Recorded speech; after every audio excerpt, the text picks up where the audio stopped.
All right, Gene, ready to be counted in? Yes. Ready in 5, 4, 3, 2. Yeah. Hey, yeah. Where my mom's at? Where my mom's wearing thongs, hitting bongs at? Raising kids, cleaning shits, need a long nap. Where my mom's at? Where My Mom's At podcast with Christina P. Discover the new Michelin Cross Climate 2 tires designed to keep families safer for longer than leading competitors. The Michelin Cross Climate 2 tires provide up to 1 year of additional tread life compared to 4 leading competitive tires. Discover more at michelinman.com. This episode of Where My Mom's At is supported by OxiClean Dark Protect, my go-to product for dark and black fabrics. Listen up, man. I've been a goth since I was 13 years old. I've got a lot of dark clothes, and I trust my dark clothes with OxiClean Dark Protect. Have you ever been frustrated about your favorite dark clothes losing that deep and rich color? Yes, that's why I use OxiClean Dark Protect. It's specially developed with anti-fade technology. It's formulated with enzymes to help prevent pilling. It contains OxiClean stain fighters to remove stains, and it works in cold water. Works with your laundry detergent to extend the life of your favorite clothes and keep them looking newer for longer. Isn't that the worst when you buy a new black top and then it gets washed and then it's done? Not with OxiClean.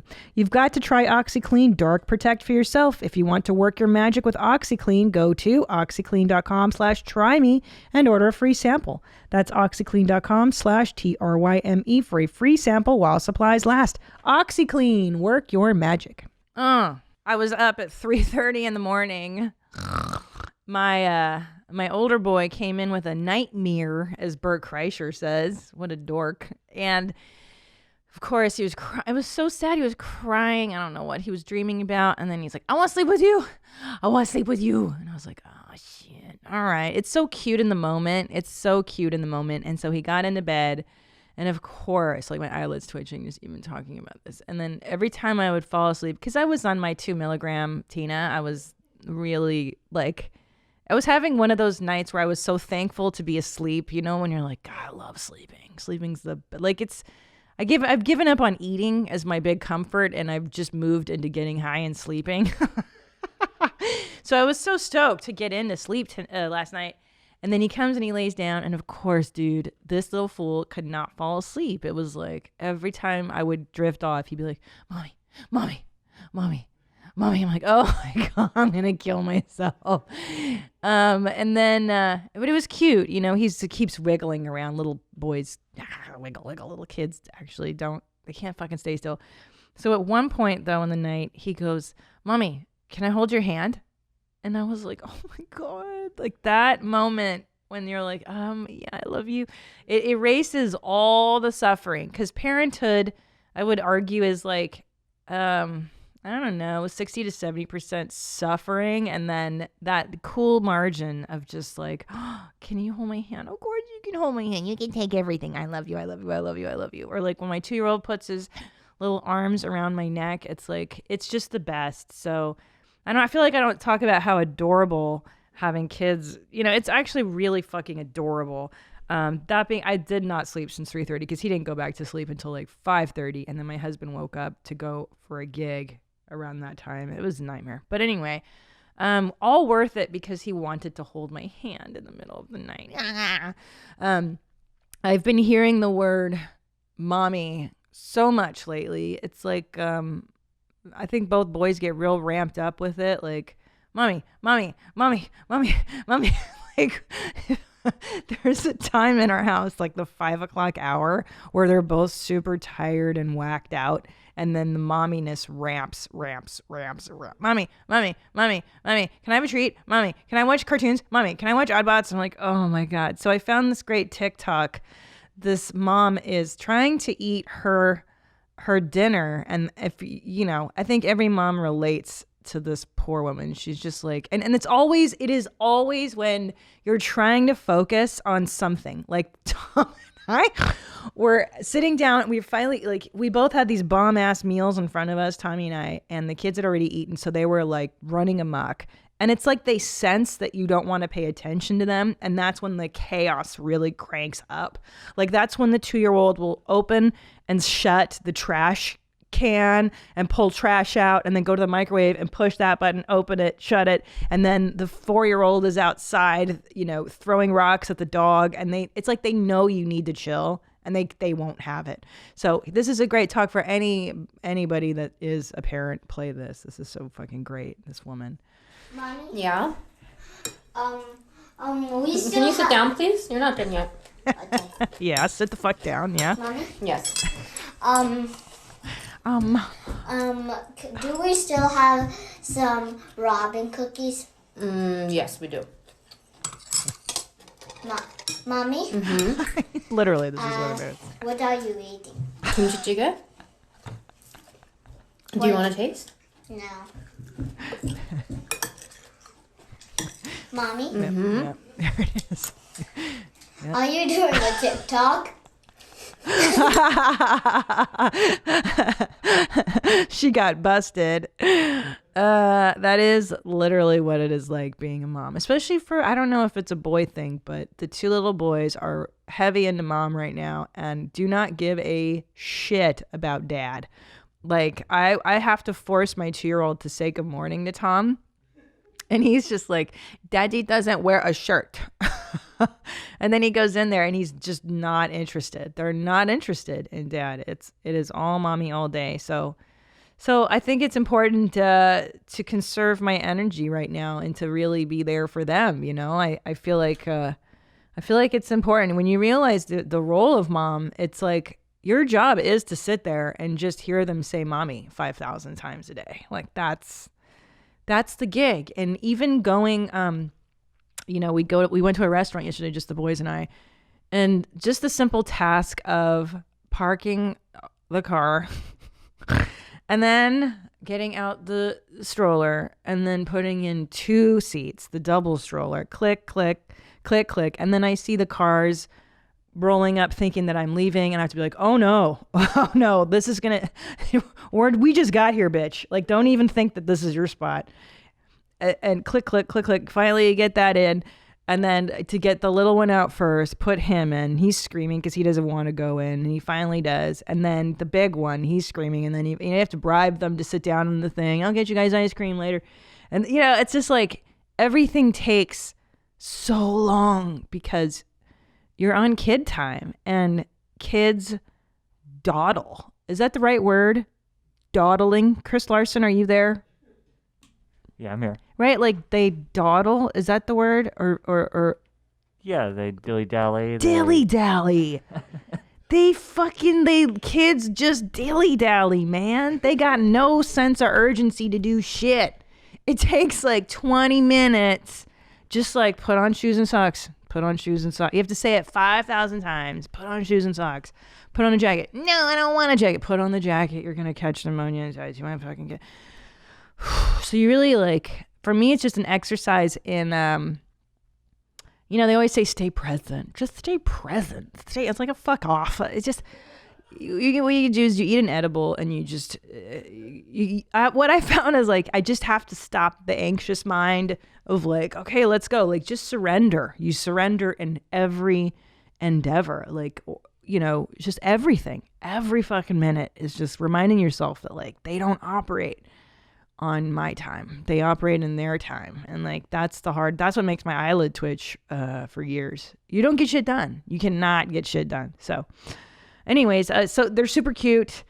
It is really, really cute right now. I think 2 and 4 is like the cutest thing ever. But so I wanted to share these TikToks with you I found on parenting stuff, which is great. Could you play the polite one? I think so this is an important one to teach to boys and girls. And I don't know why I'm so thankful. They used to call this stranger danger back in the 80s, and they would just terrify you. It was stuff like, if someone offers you candy, don't take it, it's poison. If there's a guy in a van, don't go in the van, you're going to die. Do you guys remember that being told stranger danger? Or is Yeah. that just 80s? Yeah. Yeah. You'd be like, oh yeah, don't go into a van with a stranger just because they have a cute puppy. You know? Right. Or like if they say they know you, they don't know you. If they say they know your mom, don't believe them. Yeah. Just because they have a Reese's peanut butter cup doesn't mean you do whatever they say. Right. So there's that really clear level for children, but then there's a subtle level that is really an unspoken implicit thing, especially for girls in our society, that we are conditioned to be polite. We're conditioned to smile and to not offend and to be nice. Being nice is paramount. So nobody likes a not nice woman. And that's why I loved this talk. If you could go ahead and play this one. Don't be polite to men that creep you out. Don't be polite to men that creep you out. Don't be polite to them. It's not your job to comfort men. Don't be polite to men that creep you out. Oh, fantastic. Don't be polite to men that creep you out. It's not your job to comfort them. Don't be polite to men that creep you out. Wow, right? That is really solid advice. It's solid. Because do you, I don't think men feel that. Did you feel that pressure to be nice to people and accommodate? I mean, like, just be polite in general was the thing. Yeah. Yeah. But what a solid formula to that. Like, if you feel creep vibes, don't worry about it. Like, don't be afraid of offending a creeper. Right. Like, it took me so many years to figure that out. Like, oh, they don't care. Like, they'll just move on to the next idiot who will put up with their shit. Right. It's and it's really empowering to teach kids that at a young age. Be like, oh yeah, not every adult is someone you should be listening to. Yeah, and not every adult. I tell my sons this too. I'm like, dude, not every adult knows what's up in the world. Like, just because they're older than you doesn't mean they have it all figured out. In fact, I would argue my kids are smarter than a lot of adults, middle-aged people that I know. So yeah, I mean the older, right? Yeah, like the older you get, the more you realize how stupid adults are. Oh my God, yeah, how these fools, make bad decisions over and over. They run their lives into the ground. And right. Well, how come my 4-year-old knows, like, get the fuck out of here, I don't like you, or I'm not doing that? Like, right, that guy's a dum-dum. Yeah. He's a weirdo. Yeah. Yes, bro. Yeah, he's a little fighter. The 4-year-old is a spitfire, man. He will punch you out. Also, interesting enough, Tom was watching the 007. He's into 007 movies now since Sean Connery died. We've been watching them at night. And it's so funny because, 007. Hold on, let me write this down before I forget my thought because I was up at 3 in the morning. 007, it's so funny because I was watching it with him and I'm like, Tommy, this is every male fantasy in one. It's gadgets, like you can pushy button a lot of stuff. It's hot chicks that you get to bang. It's a cool suit. And it's punching the bad guys. Like it's just this male, like perfect male fantasy. And I thought, oh, well, maybe Sex in the City is like our equivalent to that, where you're hot and you're like, I'm a writer, and you live in New York City and you have sex with guys. You have brunch every day. I got brunch, rosé all day. Is that what it is? Wait, really? Sex in the City is your guys' James Bond? Yeah, I'm trying to think of the equivalent. I would argue that Sex in the City is pretty much, it is the standard female fantasy. Oh, and here's why. And now here's the thing. It's not one character. It's several. So you've got all the bases covered. You've got Charlotte, the good girl, who is family oriented. She's like the mom. She's got children. She's more traditional. She's the good girl. And then you have Miranda, who's a little on the dykey side. That's the redhead one? That's the redhead. Right. She's a profesh. She's a lawyer. She's super smart. She's more career driven, reluctantly gets married, reluctantly stumbles into motherhood, but ends up enjoying it. You have the whore. What's her name? This one? Samantha, the whore, who's just the cougar, right? Yeah, she's all sex and all about like just living that life. She's all sex and no city. All sex and right. And then so Carrie's supposed to be the touchstone that we all relate to because she's like, oh my God, I'm flawed.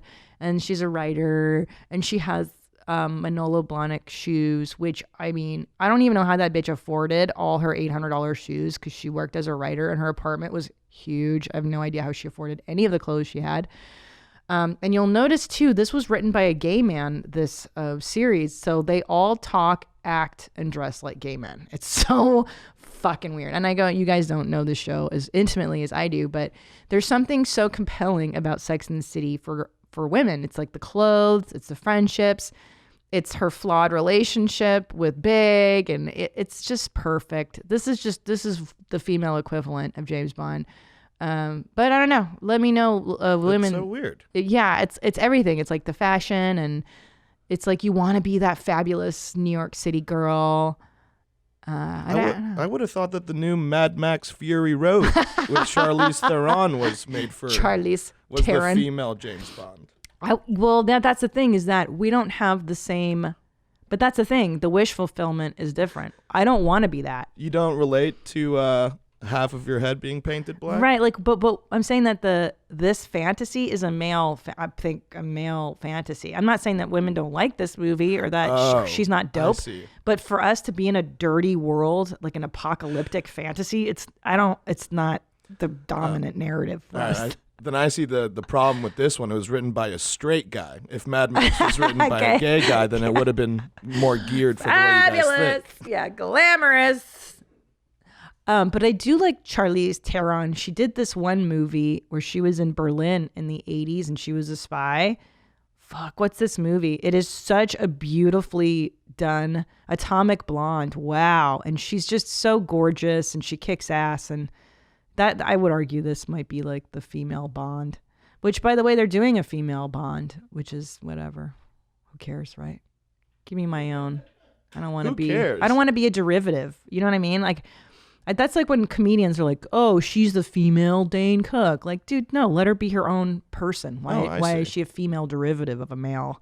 It's stupid. But I was going to say the point is that 007 fantasy, I mean, I see that in my boys already. Like, they're obsessed with cars. My 4-year-old has already threatened to kill people and talks about killing bad guy. I would stab him. Mom, if I would kill a pirate, how would I kill the pirate? I'll stab him and then I would hang him and then I would cut his hand off. I mean, they're like violent and crazy from the jump. So that shit ain't, there's a reason those movies thrive. Are you into 007, Nadav? Not really. Really? What do you like? What do I mean, what's your guilty male fantasy show? I mean, watching UFC fights is definitely fun. Where I tap into like my primal dude side. Fuck them up, you know?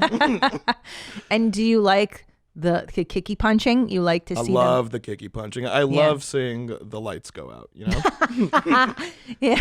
Yeah. I just like, you know, people just making mistakes and then paying for it in a very physical way. Did you like wrestling as a kid? Me and my brother would wrestle the shit out of each other. Yeah, it was because I remember in middle school we went through a wrestling phase where it was just like me and all my friends were into it. The Attitude Era was going on WWE, WWF at the time, and I remember all we would do is give each other stone cold stunners and rock bottoms on the soccer fields. That sounds horrible. And whenever my family would leave and it was just me and my brother in the house, we would just take all the mattresses, put them on the floor, and then beat the shit out of each other until our family got back. Sounds fun. It was the best. Yeah. The best memories come from that. Yeah, I think that's dudes. Well, there you go. That's why you guys fuck shit up. Hell yeah. That's why you guys joined the military, and thank God for these, inclinations that you guys have. Oh, do I have to do that now? Yeah, it might be a good idea. Oh, okay. Let's do it today. Let's do it right now. Today's Driving with Kids segment is brought to you by our sponsor, Michelin, and the new Michelin Cross Climate 2. Learn more at michelinman.com. I love these stories. I love that you submit these. They're so fucking funny. Do you want to do what? You tell me, Nadav. You tell me what we should do. Yeah, let's start off with the voicemail and then an email. I love it. Okay, mommy, go for it. Hey, mommies. Hope you're keeping them high and tight. This is Landon from Colorado. Just had a kind of a mommy driving story sort of combo. So I guess I was probably 8 or 9, and we were driving, my mother was driving a Lincoln Navigator down a 75-mile-an-hour highway, and my mom was the type to multitask, and I hate to put down my poor mom, but she was texting and driving, and I was also on my little game. It was probably some sort of little Game Boy thing, and I look up, and we're in the middle lane of a 4-lane highway headed into the 2 lanes going the opposite direction. And so I jerked the wheel because my mom was not looking at the road, and we swerved back into traffic into the 2 lanes going the correct way. And she proceeds to smack me and yell at me for grabbing the wheel, asking me why would I do that, what happened. And I said, Mom, you were swerving into oncoming traffic, and to this day she doesn't believe me. But I swear to God, we almost hit oncoming traffic, and if I wouldn't have grabbed the wheel and swerved it over, God knows what would have happened. But anyway, that's my crazy mommy drive story. Keep them high and tight, and you bet I'm coming up in May. Damn, Mom. What a stupid bitch, huh? I can't believe she did that to you, homie. She could have killed you. God damn. I mean, how do you not get mad at your mom for that space cadet stuff? He's like, I feel bad talking about it. I'm like, you shouldn't. You should shame her every day for that. Yeah, but you know what's interesting? I feel like moms have a way of kind of blocking out like things like that, you know? What do you mean, driving? No, not driving, but like times where they might have jeopardized the safety of their kid. Oh my God. It was like, nah, that wasn't me. You're thinking of a different mom. Yeah, you're in denial. You Yeah. don't want to think that you could have harmed your children. Right. Holy mackerel. Michelin tires, Michelin tires, Michelin tires. It's the name I trust. It's the only brand that exists for me. I've had them on my car since I was 16 years old. There is no other brand than Michelin. And safe driving isn't limited to new tires. Your family should feel safe behind the wheel driving on tires with 35,000 miles of wear, just as they do on new tires. Discover the new Michelin Cross Climate 2 tires, designed to keep families safer for longer than leading competitors. The Michelin Cross Climate 2 tires break up to 56 feet shorter than leading competitors on wet roads and 16 feet shorter on dry roads, even when worn. The Michelin Cross Climate 2 tires provide up to 1 year of additional tread life compared to 4 leading competitive tires. And when you buy them now, you can enjoy a warranty that gives you 60,000 miles of peace of mind. New Michelin Cross Climate 2 tires. Buy them now, thank them later. Discover more at MichelinMan.com. Ooh, the holidays are just around the corner. Are you looking for a way to stay connected with loved ones during the holidays? I want to give gifts to people who it's lonely. You know, you're not going to be able to visit the grandparents because of social distancing, but I have the perfect gift to make them feel like they are right there with you during those holidays. Skylight Frame. This is such a unique product. Skylight Frame is a photo frame that you can update instantly by email from anywhere. It is so cool. It's a great way to feel close to the loved ones that you're separated from. It sets up effortlessly in under 60 seconds. You don't have to be a tech person. I am definitely not. I set it up, you plug it in, you use the touch screen to connect to your wireless and enjoy. People can just email photos straight to the frame. It has this gorgeous 10-inch touch screen. You can swipe through photos with your finger. It is the best. As a special offer, you can get $10 off your purchase of a Skylight Frame when you go to skylightframe.com. Enter code Christina. That's right. To get $10 off the purchase of a Skylight Frame, just go to skylightframe.com and enter code Christina. That's SKYLIGHTFRAME.com. Promo code Christina. Thank you.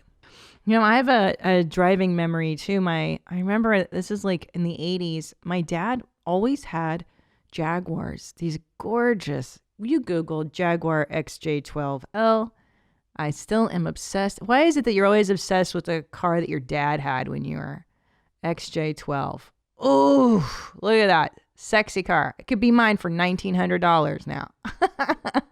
Look at that thing, man. So that's the kind my dad had. Ooh, that's like a James Bond car. It's dope. And my dad he was like that sexy European James Bond guy. There he is, burgundy. That's what we had, 100%. That's it, the XJ12. Yep. And it had those great handles that you put your thumb and you open it. And look at that grill. Oh, I wish I could have one today. They're just so pretty. So anyways, this car had a few issues. One time we were in it at a stoplight and it just spontaneously set on fire. Like the fire came up from the hood and just like whoosh.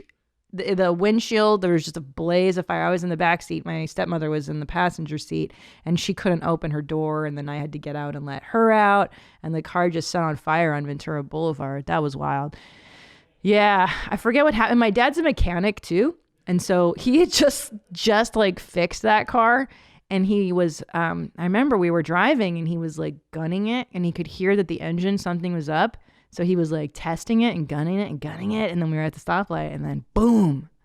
I mean, I never have been that scared in my life. And the second time that same car, man, broke down in Topanga Canyon in the 80s. This is when, like, if your shit broke down in the 80s, like, good luck, dude. There was no cell phone. There was like maybe a call box every 2 or 5 miles on a road. Like, and I remember our tire blew out in Topanga Canyon. Thankfully, during the daytime, he had some hoe visiting him from Australia.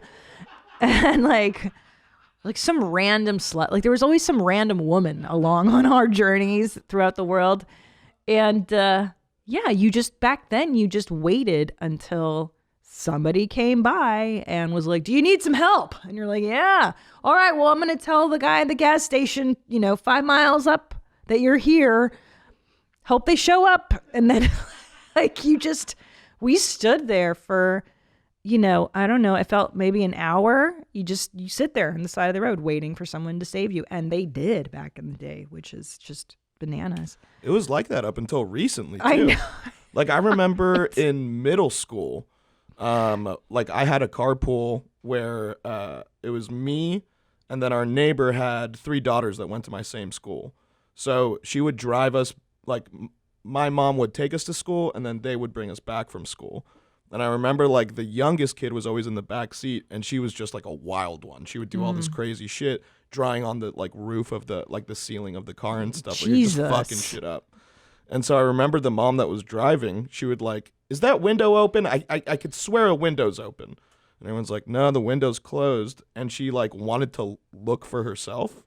So she turned back on the 101, and then we just rear-ended someone in the middle lane. Whoa! To the point where the front of the car like went into the tires, so we now couldn't move. Nah. And like this was right before cell phones, so no one had a cell phone, no one had a car phone, Yeah. and like just a stranger had to come up behind us and be like, "Need a push?"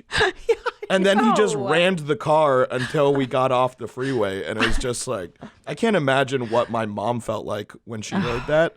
And I can only imagine that my carpool lady got a real talking to. Well, yeah. I got to tell you that the longer I am a mom, the less I want other people taking care of my kids, touching my kids, driving my kids. I trust, there's like 2 people I trust to take my child off my property, and that's it. Right. So I don't blame you, dude. That's so scary. No, you gotta be protective. You would just wait until some good Samaritan would come by. You just feel cars whizzing, like you feel like the car rocking a little bit because cars are whizzing so fast next to you. You're like, oh, I hope nothing bad happens. I know, because the it's not so much the accident that's scary. It's waiting on the side of the 101 until help arrives. Like that's when you die, fool. You're gonna get killed. Yeah, you're like, oh, good, help arrives. So you swing the door open. It's like, oh, door's gone. God damn, I know. Shit, I remember one time I was coming home late. I was a teenager and I had a Chevy Nova, 87 Chevy Nova. And I was past curfew, so I wanted to just sneak in quietly and go upstairs and go to bed. And so this is like, 12:30 at night, and it's in the valley, and I'm on the freeway, and my tire blows out. Not a Michelin tire, of course. But some other stuff, Hungarian tire, probably my dad put on there. And I was so afraid. I didn't have a phone. I had nothing. You know, I'm a teenager. And so I rolled home on a flat tire from the freeway to my house. And I just went upstairs and went to bed. And the next day, my dad's like, what happened to the car? I'm like, 'cause I got a flat tire, Dad. And he's like, you ground it down so bad. I had ground down the, I don't know what the part is called under the tire. Like the rotors or something? Yeah, he's like, you fucked this up so bad. How can you do this? I go, how did I do it? I had no choice. I was in the middle of the night. I had no phone. What am I supposed to do? Wait for some creeper to come by, you know, and kidnap me? So anyway, yeah, you ruined that car. I love how he's more upset about the tire than like, oh my gosh, I'm so glad you're okay though. My 17-year-old daughter. Right. He sees the car and instead of thinking like, oh, my daughter, something bad happened to my daughter last night. Just like, what happened to my car? My car. Yeah. I mean, he was such a dick like that. And I remember like my brakes this car for some reason had shitty brakes. And so I was always grinding down the pads and I would like need them repaired, like replaced constantly. And he was like, ugh. Like it was such a drag for him. Like, all right. He was a fucking mechanic. Like he had a shop to do these things. Like it's not like my dad was an investment banker and didn't have the time or capacity to do this for me. It was like, dude, come on. You know what I'm saying? Like you could do this shit for me. He was always begrudgingly repairing my car. Like you're a fucking car mechanic, bro. Well, he's a forklift mechanic, but still. Should we do one more of these? I think we got enough. Let's good. Okay. Submit your stories, please. You're driving with moms. You're driving with children story. WhereMyMomsAt @gmail.com. The voicemail phone number is 213-375-5184. I love hearing these stories. It is such a fun segment. And thank you, Michelin, for sponsoring this segment. What a silly, silly, fun thing. Okay. Let's watch. I would love to also bring you this TikTok that I found. Oh, this woman's so fascinating. So she's called @domesticblisters she's on the talk and she has these great segments for moms. Go ahead. But I literally can't get through the day without feeling crushing guilt over it the entire time. Hello. Here's why this happens to people. When you view care tasks like cleaning as moral instead of functional, you believe that you're good and successful and worthwhile when you do them, and you feel like you're failing and bad and not worthwhile when you don't do them. When you think this way, the motivation for doing those care tasks is shame, either trying to avoid shame or trying to get rid of the shame you have because things are undone. The other problem is you view rest as a reward and not a right. And because care tasks never end, there's always something to clean, something to fold, some dish to do. It never ends. Never. And so if you let yourself rest before that list of things is done, you feel guilty. But care tasks are morally neutral. They mean nothing about you. And they don't have to be done before you can rest. Anyways, my whole account is about this. And also I have a website. Strugglecare.com. Strugglecare.com @domesticblisters on TikTok. I mean, didn't that just blow your mind?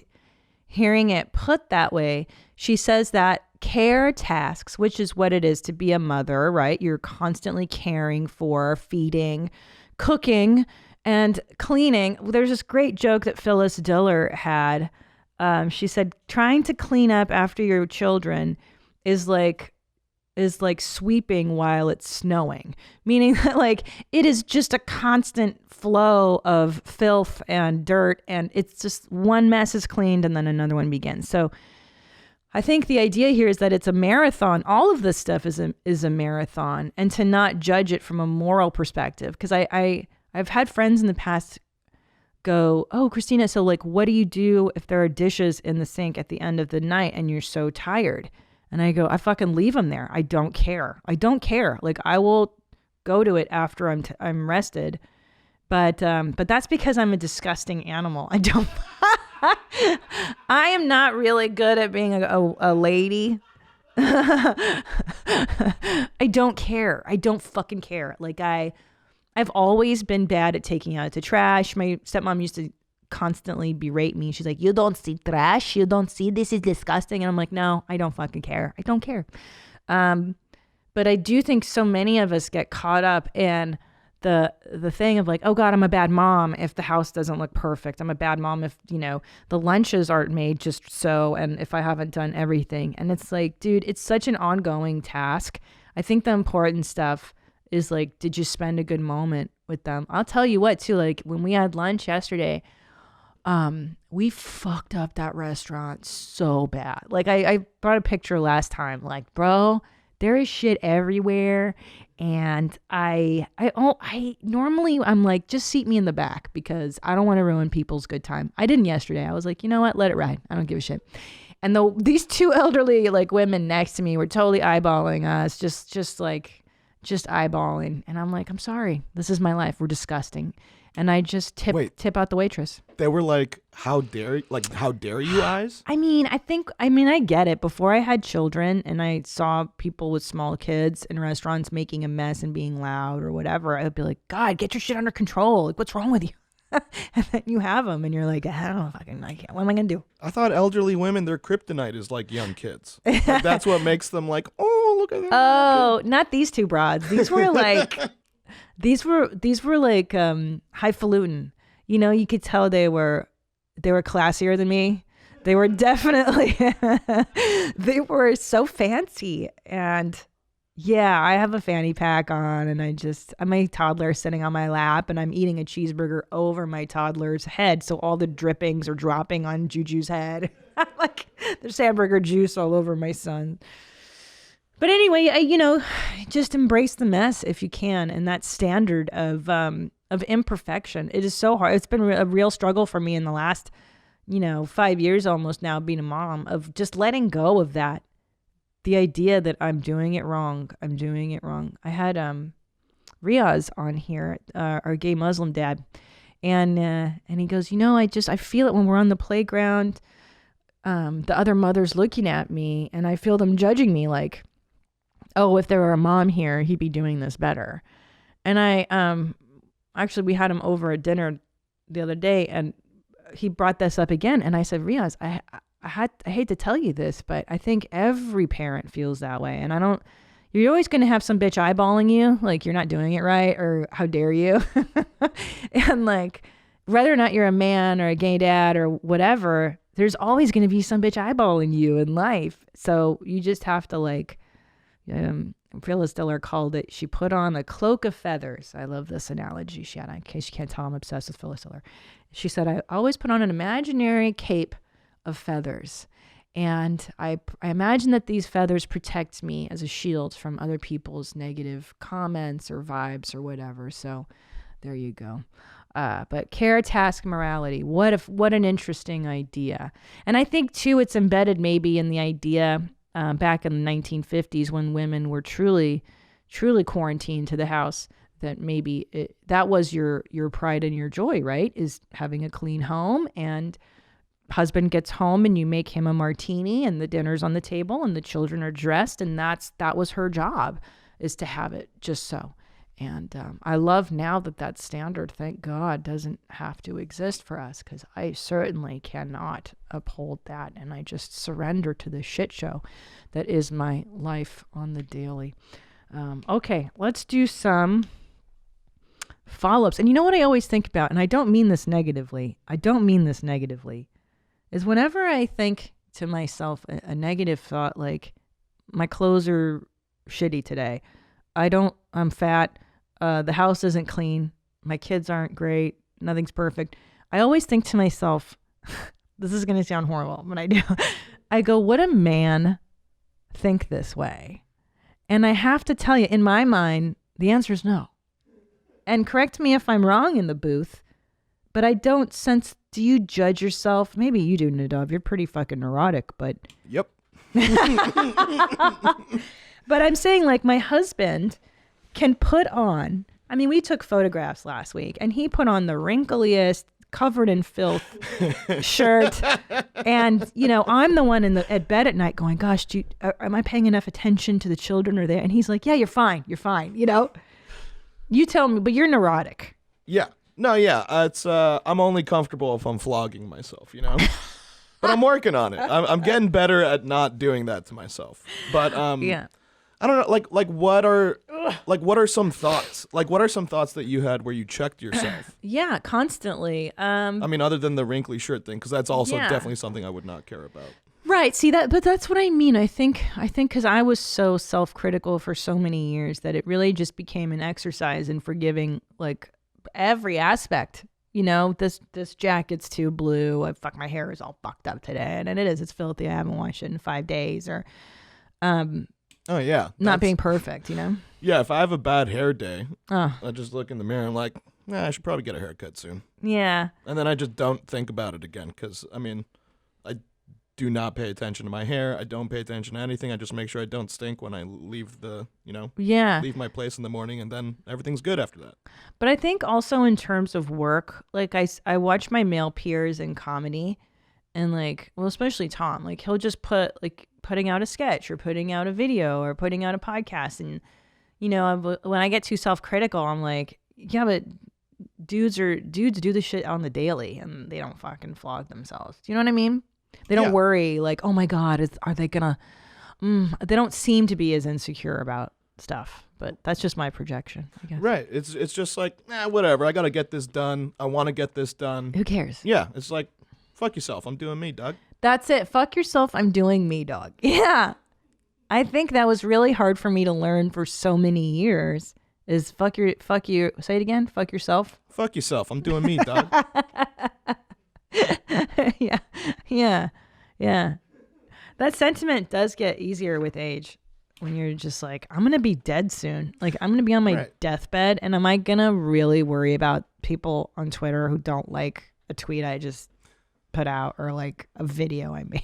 Right, because I think a lot of people also get stuck in the mindset, and they just need to like be reminded that no one thinks about you as often as you do. 100%. You know, it's out of sight, out of mind for most people. Where the second you leave the room, they're like, "Oh, where did Christina go?" Nobody cares. Right. Nobody cares about you in that profound, shameful way that you're worried about. 100%. Maybe for like a minute, they'll be like, oh my God, can you believe how stupid Nadav was? Blah, blah, he said this thing. Right. And then it's done. It's like a lunch conversation. And then you're fucking done. I know. Right. It's like, hey, man, that's fucking yesterday's shit. We're on today now. God, I know. I think about that a lot. And I was watching Maria Menounos on TikTok too. She had like a brain tumor. She's had some serious illnesses. And she's young. I mean, she's gorgeous and youngish, right? Like in her 40s. And she said she had this TikTok and she goes, it's amazing how when you're facing death, yeah, here she is, Maria Menounos. She was like a host model. She's like perfect, right? She's gorgeous. And she goes, when you're on your deathbed, when you're facing death, really facing death, which this woman was really facing death. She had brain tumors. You're not thinking about the emails I sent. You're actually, there she is. My God, this poor woman. I mean, can you even imagine? Jesus. I know. There she is. She has a brain tumor and all this. I mean, my God. She goes, when you're really facing death, you're thinking about all the time you wasted sending emails, trying to get ahead of this and that. And she's like, when you're dying, you don't think about that stuff. That's not what is important to you. So, same thing with the dishes and the mess and the filth. It's all going to be there. In fact, the other day, my house was so dirty and we had guests coming over and they're like, should we come at 4? And I was like, no, come at 6 because it's dark outside. And I'm like, it's darker and you won't see the filth in my house. I only have people over after the sun goes down. It's a little trick I like to do. True story. So, just don't have daytime guests. Man, 2020, what a year. I mean, between the constant news about the pandemic, that crazy election we had, there's so much to be anxious about right now. And if you're feeling overwhelmed, I am right there with you, as I think most people are. As you know, I've been in therapy for a decade. I believe in therapy. Get thee to therapy, with TalkSpace. TalkSpace, online therapy. Connect with a licensed therapist for a fraction of the price of in-person therapy. Get matched with your perfect therapist from the comfort of your device and reach out 24/7 whenever something's on your mind. Now, this is what makes TalkSpace unique. Unlike in-person therapy, TalkSpace gives you 24/7 access to your online therapy room. You can send unlimited messages to your dedicated therapist and they will respond daily, 5 days a week. How great is that?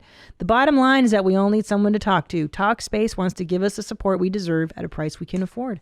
As a listener of this podcast, you get $100 off your first month on TalkSpace. Very good. To match with your perfect therapist, go to Talkspace.com or download the app. Make sure to use the code WMMA to get $100 off your first month and show your support for the show. That's WMMA and Talkspace.com. Simply Earth Essential Oil Recipe Box. Is there anything more luxurious, anything better than receiving my Simply Earth Essential Oil Recipe Box? I love it because I never knew what to do with essential oils. I always thought those were for, cool hippie moms who knew stuff, secrets to the universe that I did not know. But I love it. Here's how it works. You get 4 pure essential oils and natural ingredients delivered right to your doorstep. You just use these easy to follow recipes to make 6 different products with the oils and ingredients found in the box. And you enjoy the peace of mind that comes from using natural products that you know the ingredients of. Let me tell you what they sent me. They sent me at the Simply Earth Essential Oil Recipe Box, people, a candle that I got to make on my own. How great is that? Using the essential oils they provided. It was so special. This is such a great gift for the holidays. The monthly recipe box has over 2,000 5-star reviews. Simply Earth gives 13% of their profits to help end human trafficking. Using essential oils to support your wellness doesn't have to be overwhelming. Have fun making your home toxin-free with Simply Earth's Essential Oil Recipe Box. Plus, get a free 80 milliliter diffuser when you subscribe using my URL, simplyearth.com/WMMA. Here's some follow-ups. Oh, on ratting out siblings. Yes, I'm starting to encounter this dynamic between my sons where it becomes a virtue thing where one of them rats out the other one. And I really want to foster, well, maybe you can answer to this one, Nadav. I really want to foster friendship between the two of them.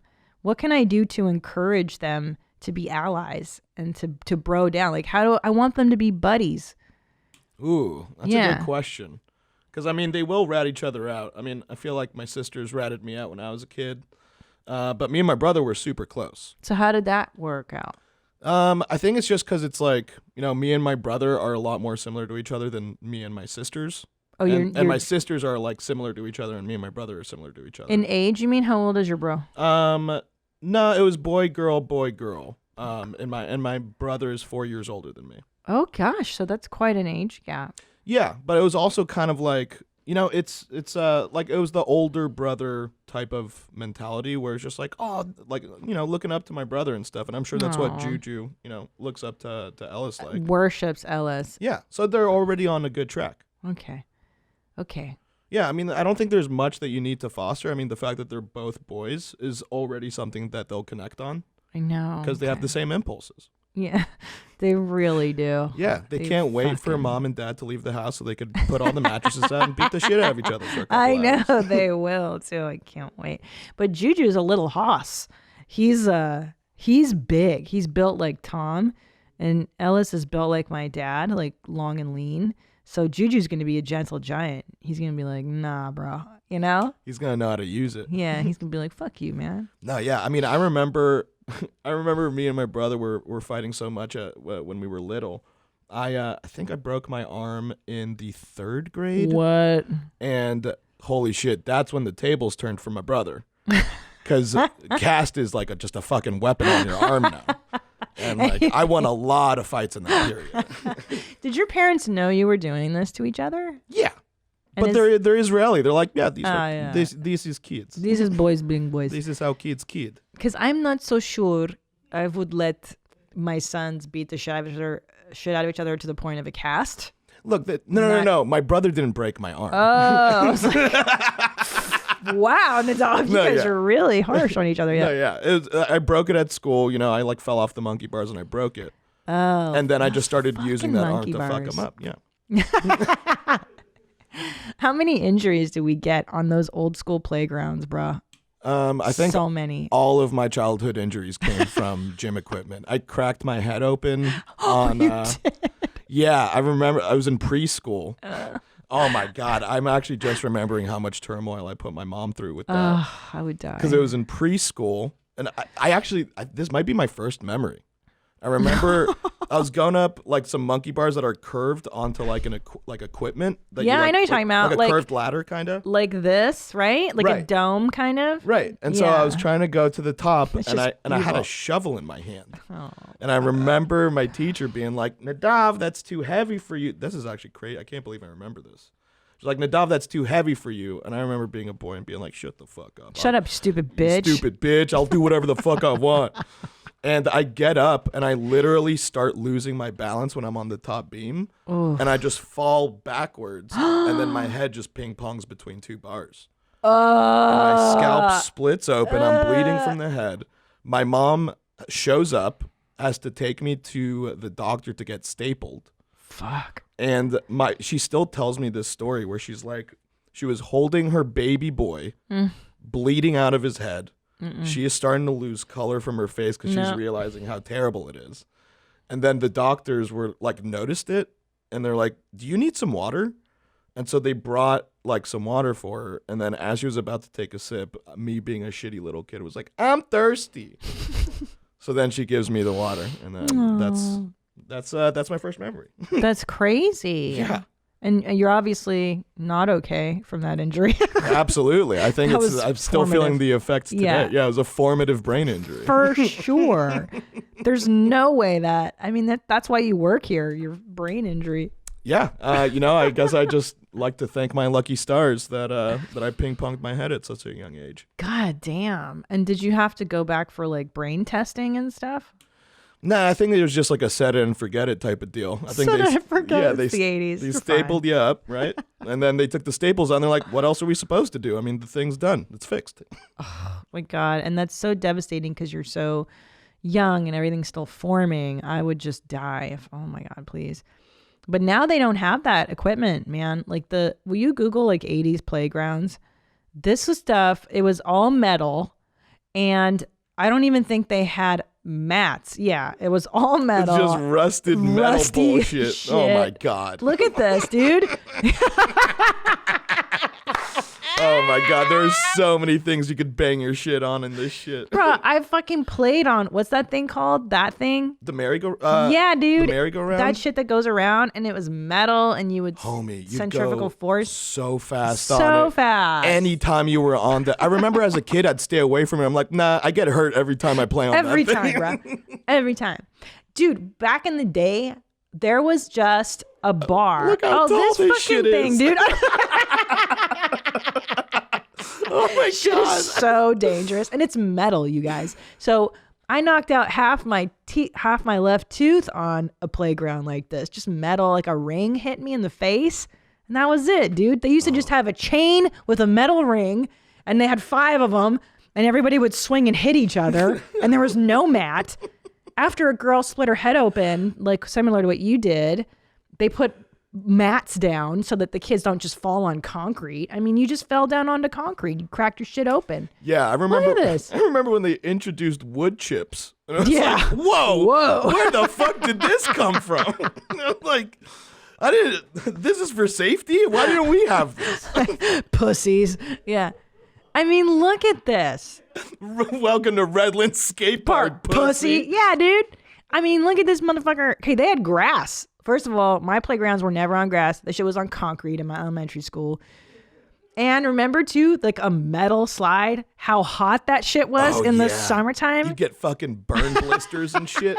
And then these seesaws, like it's just like, hey, let's tempt a kid to jump from a high spot every time they play on it. Always, bruh. Or you'd squash your friend's nuts and stuff right before they were about to sit down on it. Oh, this Yeah, one's the death trap. This one's death. Is one- that what you fell off? This of? fucking that dome fucking thing. that one. I've hurt myself.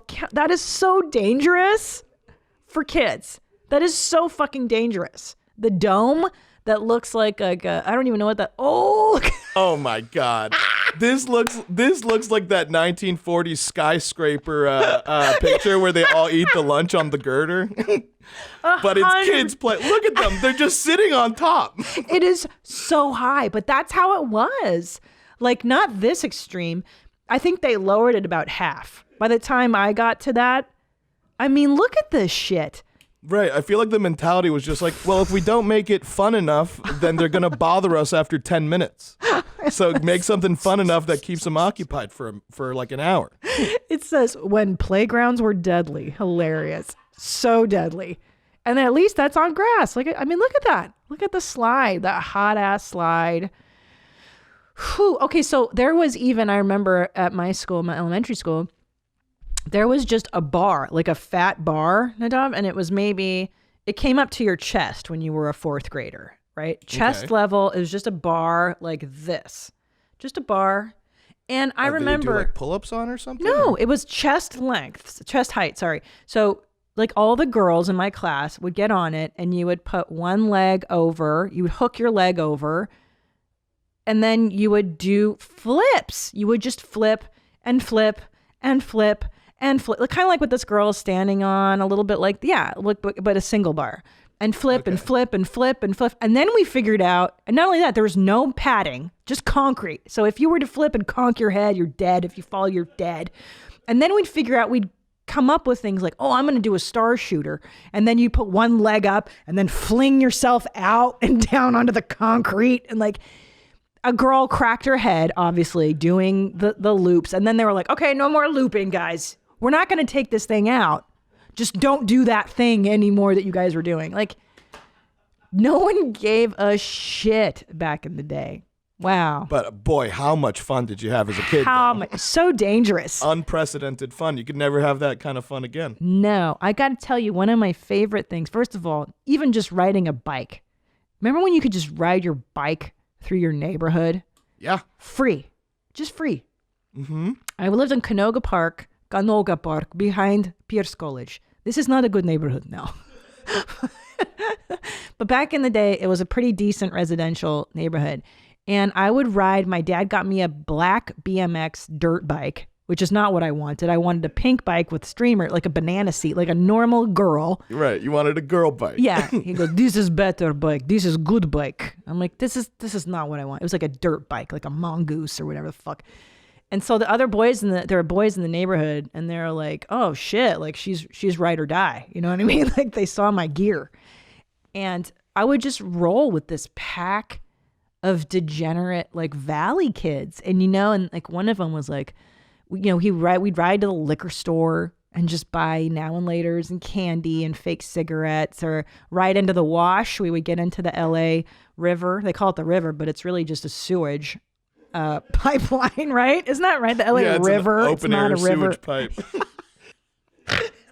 Literally. In that movie Grease, when they have the car races, that's the LA River, no? Yeah, I think so. The LA River, it's a sewage tank, an open sewage line. And we would ride that's it. That's literally where I would play. The LA River, homie. Yeah. Thunder Alley is where we would go. I'm getting cholera, homie. No shit, man. Talk about, my dad did not, this is when I lived with my dad, and he would just like take a nap. I remember I'd be 8 years old and he'd be like, I'm taking a nap, probably because he drank a lot of beer during the day. And then I would get on my bike with the neighborhood boys and we would just ride, homie. Like we'd go in the wash, we would but nothing bad. I never, thank God, knock on wood, nothing happened to me. You roamed. Yeah. You roamed, man. Well, like as a kid, you're mostly made out of gelatin, You absorb a lot of the impact. You don't get nearly as hurt as you think you will, Everything's just like a lot. That's true. You're able to survive a lot more than your parents think you can. Well, now, I used to ride a skateboard when I was a little girl. I would never get on a skateboard now. I'd be like, I'm breaking my legs and my hips are all everything's too tight. I never had the balance for it. I've eaten shit quite a few times. Yeah. Fuck. Just haul ass on that stuff. Or even roller skates, man. Did you roller skate? I sure did. I roller skated. I razor scootered. Holy shit! I came up with so many tricks on the razor scooter. That's fun. Yeah, dangerous. We had a husky growing up, and so I was just like, you guys lesbians? Yep, I was raised by lesbians, and there was. I remember seeing some movie coming out where like huskies were sled dogs. Yeah, and I was just like, oh. Okay. And then I hooked up my dog to my razor scooter and then had her like drag me around the entire block, and it was dope as fuck. That's the funnest thing ever. I had a Cocker Spaniel that I did that too. A cockapoo, Elvis. I would get on my roller skates and Elvis would run and I would just zip through the neighborhood. It was so much fun. You made this dog drag your bike around? No, my bike, roller skates, cockapoo. Oh. A cockapoo. Yeah, he was fast. He loved it. And we jammed. We jammed on the one, bro. Just around the neighborhood. Yeah, really fun. Good times. And then here in the valley, there was a place called Skateland where you would go on Friday nights and you smoke cigarettes and you get finger banged in the bathroom. It was good fun. Oh shit, we had good times. Skateland. Yeah, in the valley. Did you grow up with a Moonlight Rollerway? Yeah, that's in Glendale. Yeah, dude, that was the spot, homie. That was such a good jam. I would go there now. Well, whenever you see like a roller rink in a movie, that's where they film it. It always brings me back to childhood whenever I see that. Yeah, and you know what I love the most about roller skating rinks is the shitty snacks. I love the food, right? Yeah, it'd always make you sick instantly. You'd have pizza that just tasted like armpit, and you're like, oh, I love it. It was so gross. Yeah, all that. But I love like Skateland nachos were dope. You're like, I want extra jalapenos. And then you'd see the lackey pull them out of like the filthiest jalapeno water, you know? Yeah, with his bare hand. Yeah, dude. Oh, so good. It'd cause just an explosion in your stomach immediately. You'd be like, it's so good. I can't wait. Oh, my mom never lets me drink this much soda. I know. And just eating so much candy. It's good. They left us alone in the 80s. I think that's why Gen Xers are so independent and resilient. Like nobody raised us. We were just like, we were all latchkey kids for the most part. And you came home from school and you watched, you know, your cartoons, your Beverly Hills Teens, and your Richie Rich or whatever the fucking cartoons, Different Strokes. And then you'd make some tater tots, some ramen noodles in your microwave, and then you'd, you know, chill out and wait for mom to get home when it was dark out. What I can't even imagine, like, just reminiscing this, I can't even imagine my kids living this existence. Right? Like, imagine dropping off your 5-year-old at a Moonlight Rollerway and be like, all right, have fun eating all the nachos you want. Don't eat anything stupid. Well, even at 5. So let's see what I was doing at 5. So 5, I lived in an apartment complex with my mother, and there was like so many different courts, like A court, B, C, D. We lived in E court.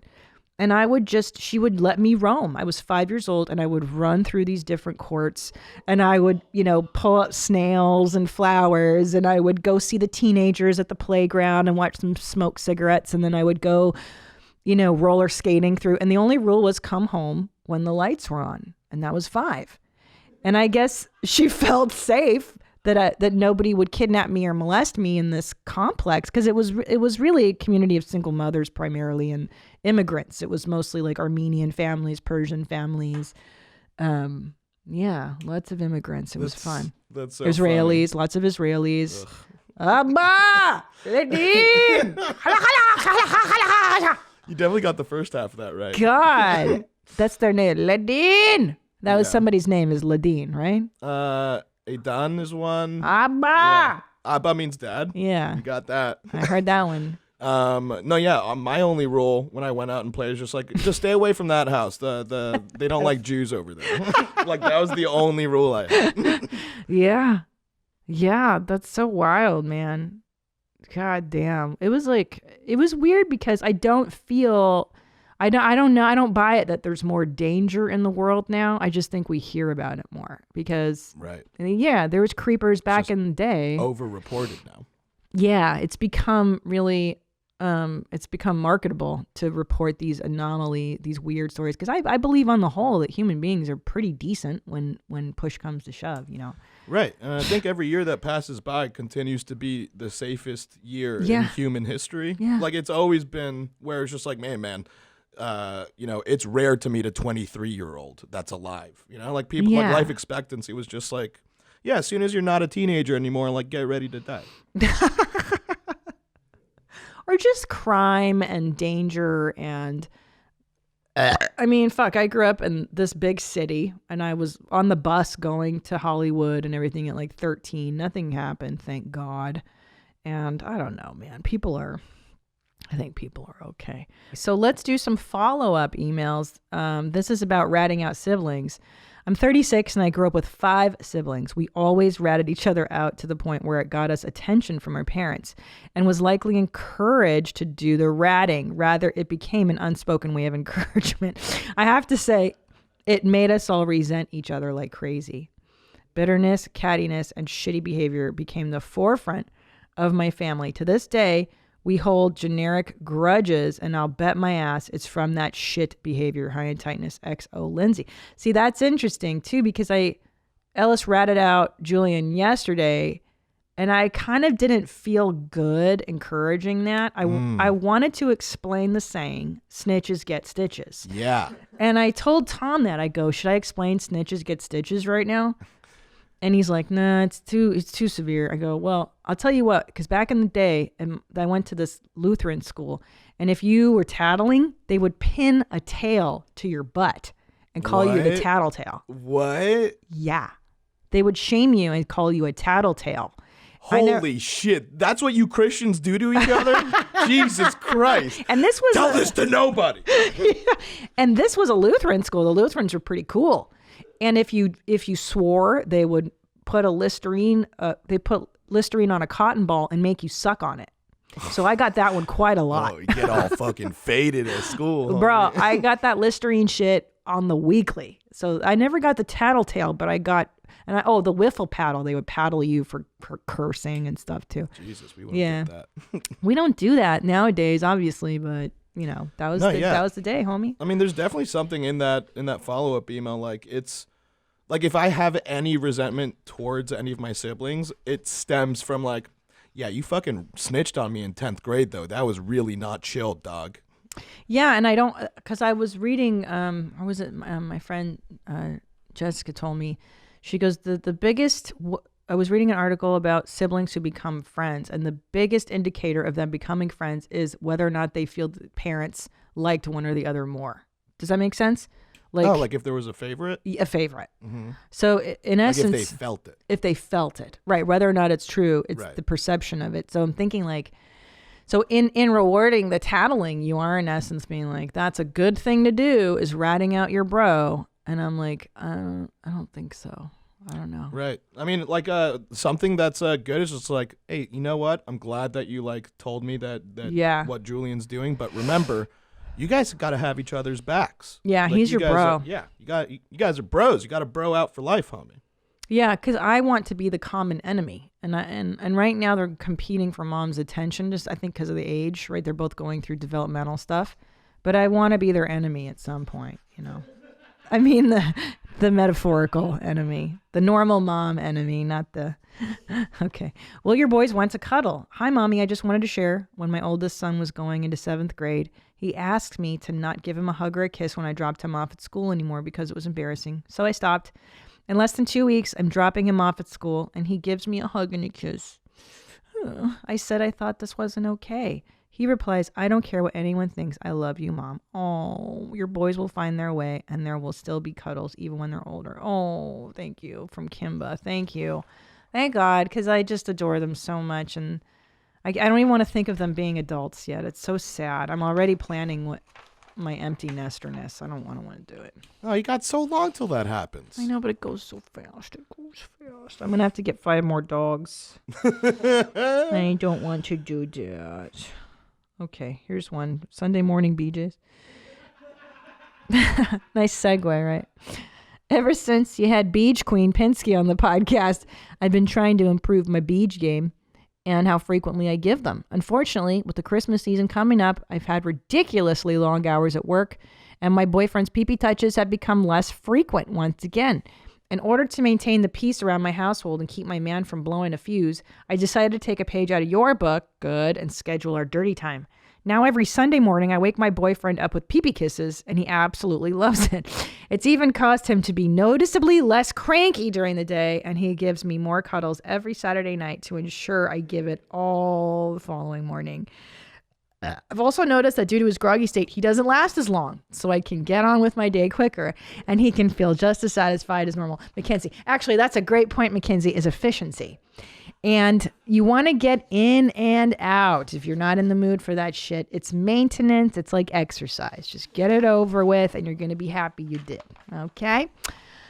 All right, Jeans, that's what I got for you today. Email me, wheremymomsat@gmail.com. Leave me a voicemail, 213-375-5184. If you have anything to add, send me your 80s dangerous playground stories if you have any of those. I think those are hilarious.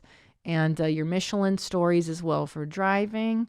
And anything else you find interesting in the mom world. Okay, I got to go. Until next time, stay cool, moms. Bye, mommy. Where my mom's at. Where my mom's wearing thongs, hitting bongs at. Raising kids, cleaning shits, need a long nap. Where my mom's at. Where my mom's at.